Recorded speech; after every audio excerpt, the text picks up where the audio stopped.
معلومه با برنامه ما شماده و لطفا میگفتید که وضع فعلی تندرستی در تاجیکستان تیب چگونه ارزیابی میکنید؟ Одно хочу сказать, что, конечно, медицина наша развивается. дуруст аст ки арсаи тиб дар ҷумҳурии мо рушд мекунад. Ман дар минтақаҳои кишвар дарс мегӯям ва эҳсос мекунам ки пизишкони ҷавон ба аз худкунии донишҷӯи бештари муосир талош доранд. аммо шеваи табобат асосан ба усули қадимӣ сурат мегирад, чунки нахуст сатҳи омӯзиши онҳо кифоят намекунад. илмҳои нави иммунология ва биохимия рушд мекунад, аммо духторҳо аз он огаҳӣ надоранд. ҳамзамон пизишкон бо мушкили дастрасӣ ба маҷаллаҳои тиббӣ мувоҷеҳ ҳастанд. нуқтаи ҷолиб ин аст ки дар дасти пизишкон дар минтақаҳо ман маҷаллаҳои бештари тиббиро мебинам, аммо дар шаҳрҳо духторҳо камтар маҷаллаҳои ҳирфаӣ мехонанд. дар шаҳрҳо аз ҷумла дар Душанбе пизишкон ба интернет бештар дастрасӣ дошта тавассути шабакаи ҷаҳонӣ адабиёти касбиро дастрас мекунанд. Используют медицинскую литературу.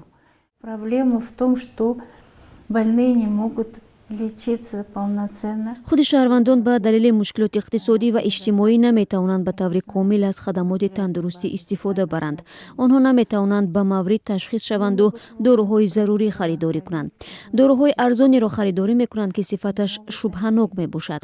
худи духторҳо низ аз донишҳои зарурӣ бархурдор нестанд ва аз дастовардҳои илмӣ, иммунология ва вирусология огаҳӣ надоранд. ҳамчунин тибби тоҷик бо мушкили дастрасӣ ба таҷҳизоти муосири ташхисӣ ва маҳлулҳои санҷишӣ рӯбарӯ аст. Врачи недостаточно информированы, например, о той же самой биохимии. Но у нас вроде бы есть развитые, продвинутые лаборатории наподобие, я вот знаю, лаборатория 21 Да. век. Они Да, вот это единственная лаборатория на всю страну. воқеан ин ташхисгоҳ ягона ташхисгоҳи муосир дар тоҷикистон аст ки мутахассисони варзида ва маҳлулҳои ташхисии муҳлати истифодааш сипарӣ нашуда дорад. ин воқеан ташхисгоҳи асри муосир аст. барои ташхиси бемориҳои марбут ба иммунология ман беморонро ба ин ташхисгоҳ мефиристам. ба наздикӣ ба ман 2 нафар беморе муроҷиат карданд ки ҳеҷ ташхисгоҳе натавонист мушкили ӯро ошкор созад, аммо дар ин ташхисгоҳ бемории онро дақиқ карданд. бе илми иммунология дар замони ҳозира ташхис ва табобати бештари аз бемориҳои ҳам кӯдакона ва ҳам бузургсолон ва ҳам пайвандсозии узвҳо ғайримумкин шудааст. дар мавриди бемориҳои сироятӣ ман бо ташхисгоҳи маркази бемориҳои сирояткунанда ҳамкорӣ мекунам ва онҳо низ метавонанд пинҳонтарин сироят дар ҷисми инсонро ошкор созанд. ин 2 ташхисгоҳ тибқи меъёрҳои байналмилалӣ фаъолият мекунанд. Я могу доверить. Они работают по международным стандартам. Это лучшие 2 лаборатории у нас. معلومه فکر نمیکنید که مشکل اساسی در تربیه کادرهای جوان است که در دانشگاه طبی انجام میشود. شاید باید دانشگاه کار خود تغییر دهد. Конечно, это очень важная проблема наша. Потому что ин мушкили ҷиддии тибби тоҷик аст. вақте насли мо таҳсил мекард, омӯзгорон аз миёни донишҷӯён аллакай мутахассисони ояндаи арсаҳои мухталифи тандурустиро интихоб ва тарбия мекарданд. вале ҳоло бештаре аз донишҷӯён ба пул ба ин донишгоҳ дохил шуда танҳо бо истифода аз маблағ онро хатм мекунанд. ба ин сабаб дар миёни онҳо талош барои илмомӯзӣ мушоҳида намешавад. ҳолатҳое буданд ки донишҷӯёни курсҳои боло ҳангоми ҷарроҳиҳо узвҳои баданро фарқ намекунанд.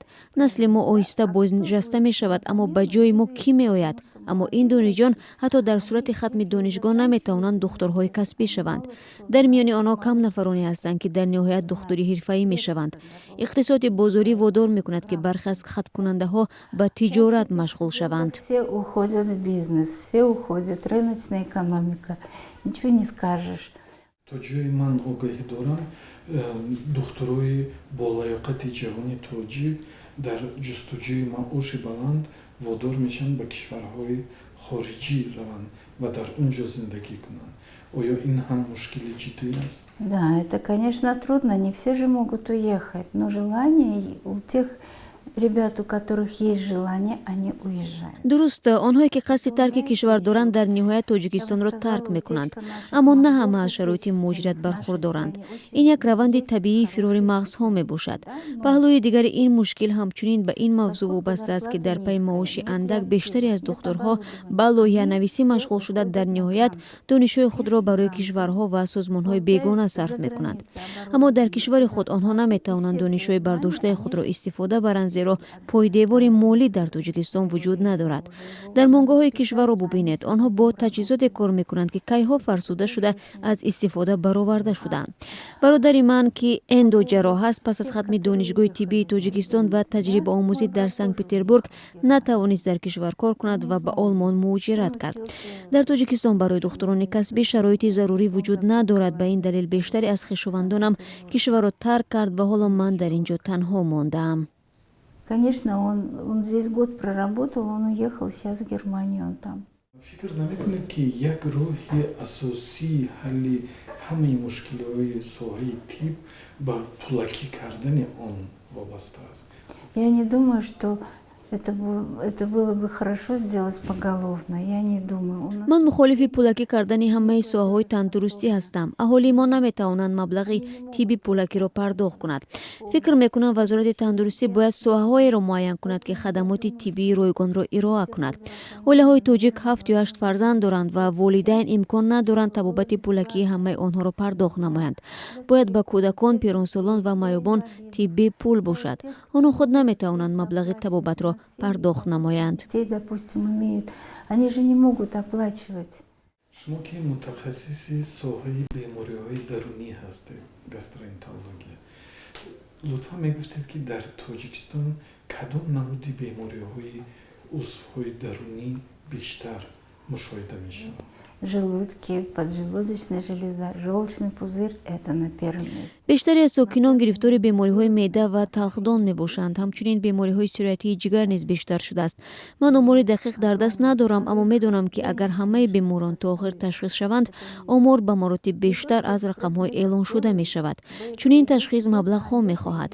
гузашта аз ин бояд аз лиҳози иммунологӣ бемор ташхис карда шавад. Без иммунологии вирусные показатели, они тоже не так. яъне бояд ҳамин соҳаи иммунология рушд дода Да. шавад дар тоҷикистон? Иммунология – это все, это смотрите. албатта танҳо илми иммунология метавонад барои ошкор ва табобати беморӣ ба мо кӯмак кунад. танҳо илми иммунология метавонад дороҳои зарурӣ барои табобатро фароҳам созад. И грамотно их лечить.